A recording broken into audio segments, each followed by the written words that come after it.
이 새벽에 우리에게 주신 말씀은 마가복음 14장 43절에서 54절까지 말씀입니다. 우리 찾으셨으면 다 같이 한 목소리로 하나님 말씀을 함께 읽습니다.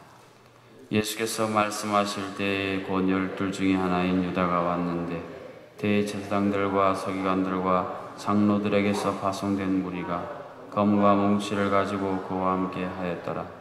예수를 파는 자가 이미 그들과 고노를 짜 이르되 내가 입맞추는 자가 그이니 그를 잡아 단단히 끌어가라 하였는지라. 이에 와서 곧 예수께 나와 라삐어하고 입을 맞추니 그들이 예수께 손을 대어 잡거늘 곁에 서 있는 자 중에 한 사람이 칼을 빼어 대제사장의 종을 쳐 그 귀를 떨어뜨리니라. 예수께서 무리에게 말씀하여 이르시되 너희가 강도를 잡는 것 같이 검과 뭉치를 가지고 나를 잡으러 나왔느냐? 내가 날마다 너희와 함께 성전에 있으면서 가르쳤으되 너희가 나를 잡지 아니하였도다. 그러나 이는 성경을 이루려 함이니라 하시더라. 제자들이 다 예수를 버리고 도망하니라. 한 청년이 벗은 몸에 배 혼이불을 두르고 예수를 따라가다가 무리에게 잡히매 배 혼이불을 버리고 벗은 몸으로 도망하니라. 그들이 예수를 끌고 대제사장에로 가니 대제사장들과 장로들과 서기관들이 다 모이더라.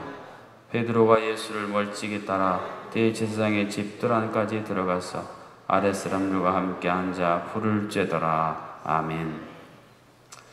맨발의 성자라고 알려진 인도의 썬다싱이라는 이 성자가 사람들에게 이런 비유를 들려주었습니다. 시냇물 속에 차돌을 하나 꺼내 들었습니다. 여러분, 이 차돌 안에는 시냇물이 스며들었을까요? 스며들지 않았을까요?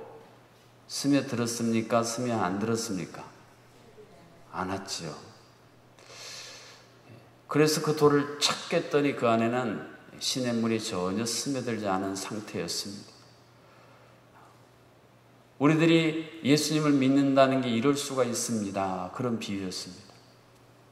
예수 믿은 지 5년, 10년, 20년이 돼도 겉은 뭔가 좀 이렇게 젖어든 것 같은데 그 내면은 사실은 단 1%도 전혀 예수 그리스도의 것으로 스며들지 않은 채로 변화되지 않은 채로 우리가 믿을 수 있습니다. 그런 비유였다고 합니다. 오늘 본문에 등장하는 제자들의 다양한 예수님의 이 결정적인 위기의 순간에 보인 반응들은 어쩌면 인도의 성자인 썬다싱이 했던 그 비유의 모습과 너무 적절한, 적중하는 모습을 그대로 보여주고 있습니다. 3년 동안 예수님을 따라다니면서 또는 예수님 곁에서 예수님과 근접한 거리에 있던 12제자 내지는 다른 제자의 무리들이 행동들을 보면 과연 3년 동안 저들의 마음속에 예수 그리스도의 무엇이 스며들어서 무슨 변화를 주었을까 하는 질문을 하게 만드는 행동들이었습니다. 먼저 가룟 유다는 44절에 보면 예수를 파는 자가 이미 그들과 고노를 짜서 이르되 내가 입맞추는 자가 그이니 그를 잡아 단단히 끌어가라 하였는지라. 입맞춤이라고 하는 것을 통해서 예수님을 배반하는 가룟 유다의 모습입니다. 입맞춤이라고 하는 것, 특별히 스승과 제자 사이의 입맞춤이라고 하는 것은 굉장한 친밀함의 표시입니다. 뭐 아무나 입맞추겠습니까? 이 유다의 배경 속에서 스승과 제자가 서로 입맞춘다는 것은 너와 나는 참 친밀한 존재다. 서로 신뢰할 수 있는 존재다. 그 표시가 입맞춤의 표시였습니다. 그런데 가룟 유다는 실은 이 입맞춤이 진정한 친밀함과 신뢰 입맞춤이 아니라 거짓된 표시로서의 입맞춤이었습니다. 오늘 우리들의 신앙, 우리들의 삶을 이 말씀, 이 태도에 한번 비추어 보면 소위 친밀하다, 익숙하다라고 하는 것이 도리어 우리의 함정이 될 수 있다. 그런 묵상을 해보게 됐습니다. 내가 무엇인가 익숙하다라고 하는 것은 좋은 면도 있습니다만, 차돌이 시냇물 안에 수십 년이고 수백 년이고 들어있어서 그저 물 지나가는 거 이제는 너무 익숙한데, 그러나 그 익숙함이 그 내면의 깊은 곳을 향해 나가지 못하게 만드는 장애물일 수 있다, 그런 이야기입니다. 내가 하나님을 예배하고 하나님의 말씀을 듣고 또 교회에서 다양한 사역을 한다는 게 말입니다. 모태신앙을 가진 분들은 너무 익숙합니다. 말씀도 어렸을 때부터 너무 귀에 못이 박히도록 들었던 말씀이고요. 예배도 그냥 너무나 숨쉬듯 자연스러운 것이고, 교회 봉사 사역하는 거 당연히 그렇게 해야 되는 것으로 알 때에 그것이 도리어 덫이 되고 함정이 돼서 그냥 세상에서 방황하다가 정말 예수 그리스도의 놀라운 후속의 은혜를 깨닫고 그 뜨거운 감격을 가지고 예배하고 말씀을 듣고 사역하지 못할 수가 있게 만든다, 그런 것입니다. 여러분, 익숙함이라고 하는 것이 도리어 우리가 주님을 향해 가까이 나가지 못하게 만드는 결정적인 위기의 상황 속에서 우리로 하여금 예수 그리스도의 것이 아닌 것처럼 우리를 이끌 수 있는 함정일 수 있다. 오늘 가룟 유다가 입맞춤을 통해서 예수 그리스도를 배반하는 모습을 우리가 바라보면서 오늘 우리 자신의 모습을 한번 바라보자는 것입니다. 또 하나 주석을 봤더니 입 맞출 때 말입니다, 스승이 제자에게 먼저 입을 맞추는 것이 통상 관리였다고 합니다. 그런데 오늘 가룟 유다는 제자인 그가 먼저 스승인 예수 그리스도에게 입을 맞췄다, 그렇게 성경이 기록을 해주고 있습니다. 가룟 유다도 그렇고 뒤에 나오는 제자들도 그렇고 결국 이들이 왜 결정적인 순간에 예수님을 향해 등돌아 섰는가? 그것은 자기가 가지고 있던 믿던 소신과 신념이 무너졌기 때문입니다.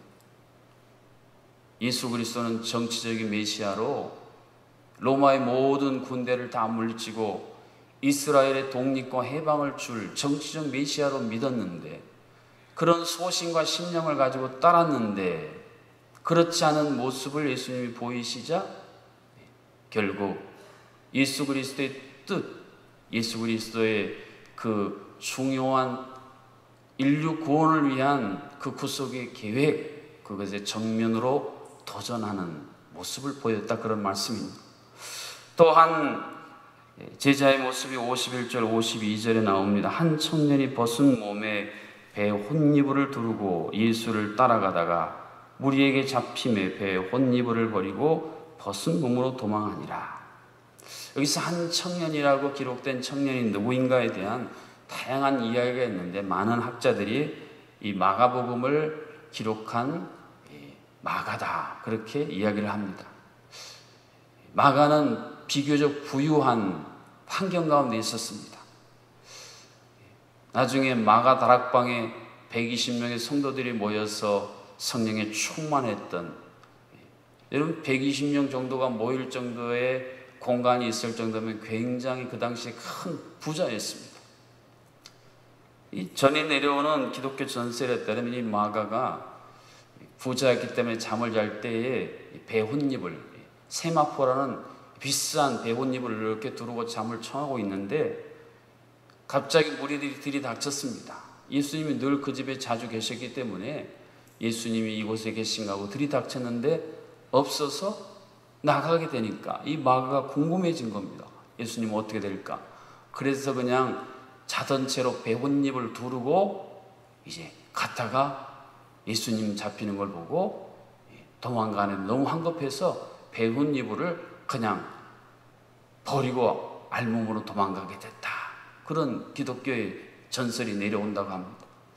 어쨌든 이 마가는 배혼잎을 세마포라고 하는 풍성함과 부유함을 늘 누리면서 살았던 부류의 제자였습니다. 그런데 예수 그리스도께서 체포되시는 십자가를 향해 가는 결정적인 순간에는 내가 누렸던 부유함도 풍성함도 헌신짝처럼 다 내팽개쳐 버리고 결국 나 살기 위해 내 갈 길, 도망의 길을 걷게 됐다. 그런 이야기입니다. 우리가 예수 그리스도를 믿음으로 말미암아 예수 그리스도께서 목자가 되셔서 우리 삶에 주신 많은 풍성함, 단순히 물질적인 부유함을 떠나서 우리는 세상 사람들이 누리지 못하는 많은 영적인 부유함들을 누리면서 살아가고 있습니다. 그런데 우리가 누리고 있는 이 풍성함과 부유함, 그것에 우리가 쑥 빠져서 말입니다. 살아가게 되면 결정적으로 위기의 결정적인 순간이 올 때 말입니다. 내가 그동안 누렸던 부유함과 풍성함에 대해서 배은망덕한 반응을 보일 수 있다. 이러한 위기감, 이러한 영적인 새로운 도전을 우리는 한 청년이라고 기록된 이 마가를 통해서 한번 돌아볼 수 있게 됩니다.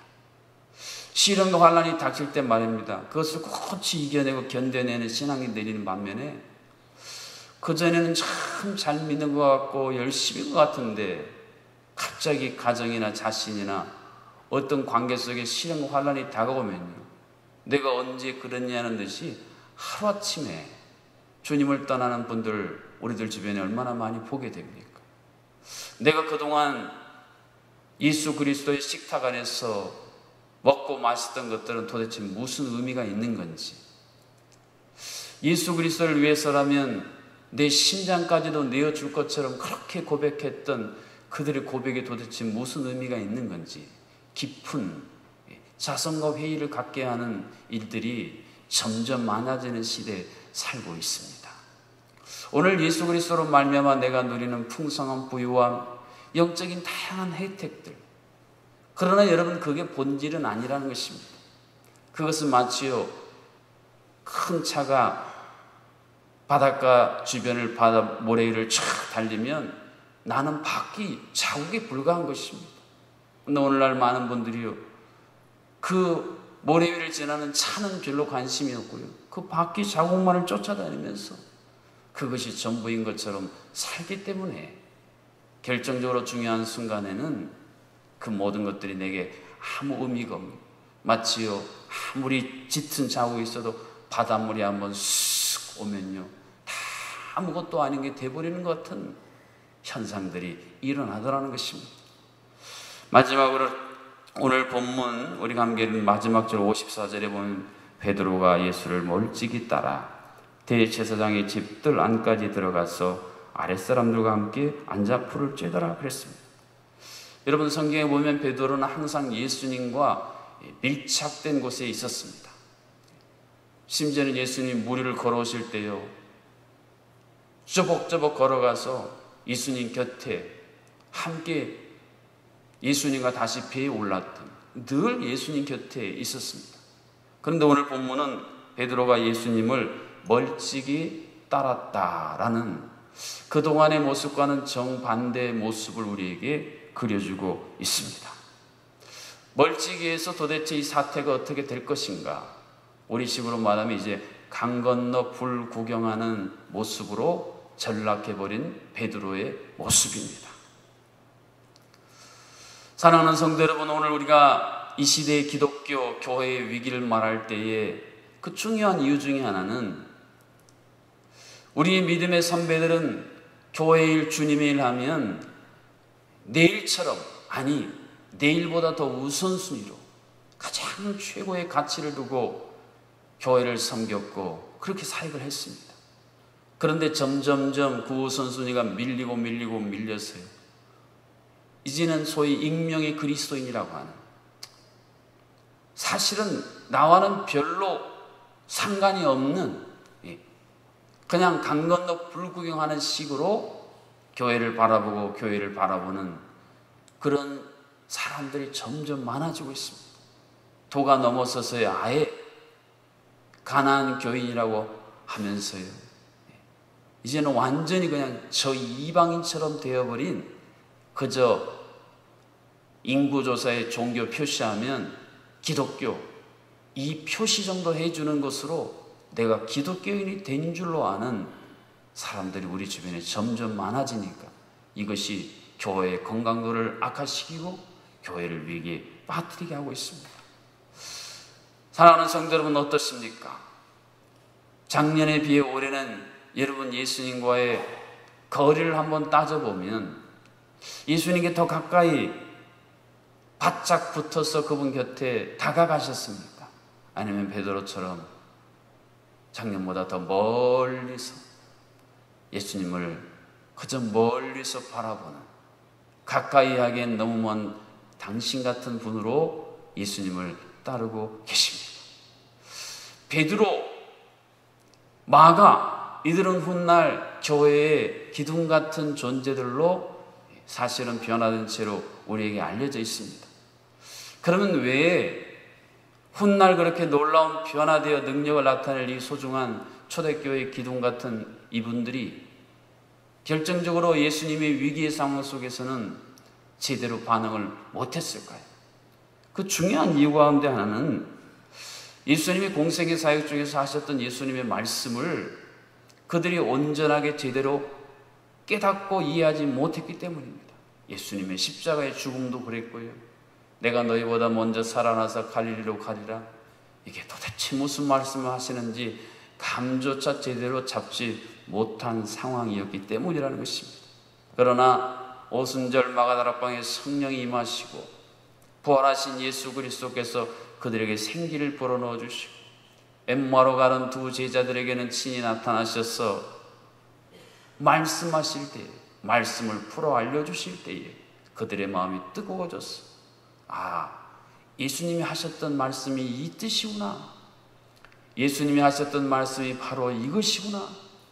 말씀을 온전하게 깨달은 성경의 저자이신 성령께서 그들에게 조명해 주시고 그 온전한 말씀을 깨달은 것들이 결국 그들로 하여금 그렇게 오랫동안 스며들지 않았던 그들의 내면 세계에 하나님의 말씀이 예수 그리스도의 사역이 흘러 들어가니까 내면이 변화되니까 외부에 어떤 시련이 와도 그것을 이겨내는 강한 영적인 힘이 생기게 되었던 것입니다. 한번 따라보시겠습니다. 믿음은 하나님의 말씀을 온전히 깨닫는 것입니다. 믿음은 들음에서 나고 들음은 그리스도의 말씀으로 말미암았느니라 그랬습니다. 우리가 하나님의 말씀을 온전히 깨닫지 못하고는요, 믿음이 생길 수가 없습니다. 그런 믿음은요, 어제도 말씀드렸지만 유사 믿음이에요. 예전에 본 유사 석유라 그래서 막 주유소에서 기름에 뭐 막 섞거나 뭐지 이상하게 만들어가지고 막 한참 팔았던 때가 있어요. 모양이나 모든 건 비슷해 보이는데 진짜가 아닙니다. 하나님의 말씀을 듣고 그것을 깨닫지 못한 그 말씀이 내 마음 중심을 뚫고 들어와서 내 마음 중심을 예수 그리스도의 것으로 물들지 못하면 그거는 진정한 믿음, 특별히 위기 때, 시험일 때 그것을 이겨낼 만한 그런 믿음은 되지 못합니다. 믿음이 없는 분들의 특징이 있습니다. 하나님의 말씀을 다 자기 중심적으로 이해하고 자기 중심적으로 적용하는 것입니다. 그래서 하나님의 말씀을 내가 다 재단해 버립니다. 그래서 내가 딱 원하는 맞춤형으로 딱 내가 그것만 받아들여요. 그렇지 않습니다. 하나님의 말씀이 나를 재단하도록 내 마음을, 내 삶을 거기에 맡겨야 되는데 믿음이 없으면, 유사 믿음에 빠지면요, 이게 완전히 뒤바뀌어 버립니다. 그러나 진정한 믿음이 있으면요, 성령이 쫙 조명해 주시고 구약 창세기부터 계시록까지 모든 성경의 주인이신 예수 그리스도, 그분 중심으로 말씀이 이해가 되고 깨달아지고 그 말씀이 내 삶 속에 적용되는, 그래서 사무엘이 말했던 것처럼 주여 말씀하옵소서, 주의 종이 듣겠나이다. 그 말씀을 경청하고 실행함으로 진정한 이 시대를 살리는 생명의 사람들이 되어지는 것입니다. 어떠십니까? 여러분은 신앙생활 하신 지 몇 년이나 되셨습니까? 그동안 여러분의 마음속 깊은 곳에 얼마만큼 예수 그리스도께서 주신 이 말씀을 조명하시는 성령의 역사하심이 여러분의 마음속을 얼마나 물들이고 계십니까? 하나님의 말씀을 내가 온전히 깨닫고 그 말씀이 나를 다시 한번 새롭게 재창조하도록 우리는 어떤 자세로 말씀을 접하고 있습니까? 이러한 질문들에 온전하게 응답하시고 결단하는 우리 모두가 될 수 있기를 주님의 이름으로 축복합니다. 주신 말씀 붙들과 함께 기도하기를 원합니다. 나는 어떤 모습으로 주님을 따르고 있는지, 나는 어떤 태도로 주의 말씀을 접하고 있는지, 주여 근본적으로 우리 내면 깊이까지 파고드는 예수 그리스도의 생명, 예수 그리스도의 은혜, 진정한 온전한 변화, 주여 우리 삶에 이것이 실현되도록 인도해달라고 합심으로 함께 기도하겠습니다. 살아계신 아버지 하나님, 우리가 예수 그리스도를 믿고 따른다고 말을 하지만 우리 얼마나 많은 순간에 가룟 유다처럼 거짓된 입맞춤으로 주님을 배반하는 삶을 밥 먹듯이 반복하고 있습니다. 우리에게 계신 부유함과 풍성함을 한순간에 헌신짝처럼 내팽개치는 마귀와 같은 모습은 또한 없습니까? 그렇게 밀착하여 갖게 했던 우리들이 갈 건너 불구경하는 것처럼 그저 멀리 떨어져 버린 우리의 모습은 없습니까? 시냇물 속에는 차돌처럼 겉은 그럴듯한데 그 내면에는 단 한 방울도 예수 그리스도의 것으로 물들지 못하고 변화되지 못한 우리의 주여 속마음을, 우리의 중심을 이 시간 십자가 앞에 내어놓게 하시고 예수 그리스도의 쏟아주신 그 보혈로 우리의 중심 내면이 온전히 물들어짐으로 말미암아 아버지 하나님, 우리의 생각, 우리의 언어, 우리의 태도, 우리의 모든 것을 통해서 예수 그리스도의 것들이 풍성히 드러나도록 인도하여 주시옵소서. 말씀이 검이라셨습니다. 그 말씀의 검으로 내 안에 예수 그리스도의 것이 아닌 다른 모든 것들을 쳐내게 하여 주시고 잘못된 어그러진 가지들을 속아내게 도와주시사 진정 예수 그리스도의 성령의 열매들이, 예수 그리스도의 향기와 빛의 능력이 내 삶을 통해 우리 가정과 교회를 통해 다시 한번 이 땅을 진동케 하는 역사를 회복시켜 주시옵소서. 아버지 하나님, 여름 성경학교 수련회 또 캄보디아 단기 선교 탐방을 위해 준비하는 모든 심령들 주께서 능력으로 붙들어 주시고 예수 그리스도의 심장 가지고 예수 그리스도의 손과 발이 되어 아버지 하나님 나라가 임하는 놀라운 체험을 주여 친히 주께서 예비하여 주시옵소서. 육신의 질병으로 말미암아 하나님의 도우심을 구하는 모든 주의 백성들마다 주님이 채찍에 맞으심으로 우리가 나음을 입었도다. 주의 마음 깊은 곳 속에, 질병의 그 모든 깊은 곳 속에 이 말씀의 치유의 말씀이 흘러 들어감으로 말미암아 주여 자리를 병상을 떨치고 일어날 수 있도록 도와주시옵소서. 오늘도 하나님 앞에 영광의 찬양을 드린 우리 둘러스 파이어를 기억하여 주시고 또 이달 29일에 있을 아버지 하나님 모든 영광스러운 성호를 올려드리는 일들 가운데 하나님의 도우심과 은혜로 풍성한 은혜를 모든 단원들 또 지휘 반주하는 모든 하나님의 사역자들 가운데에 풍성히 부어 주시옵소서. 오늘 하루도 저희들 살아갈 때에 우리를 눈동자처럼 지켜 보호해 주시고 내가 매일 십자가 앞에 더 가까이 나아갑니다 고백했던 신앙의 선배들처럼 주님을 향해, 주님의 뜻을 향해, 주님의 말씀의 핵심과 본질을 향해 가까이 나아가는 하루의 삶이 되게 하여 주시옵소서. 예수님의 이름으로 기도하옵나이다. 아멘.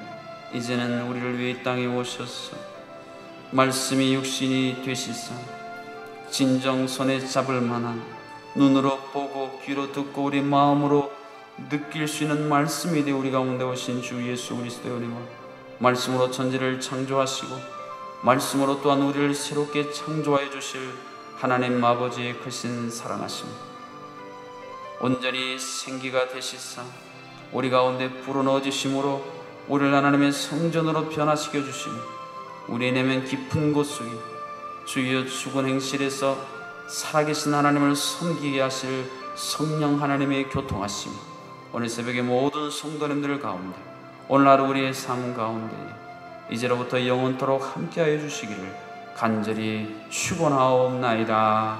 아멘.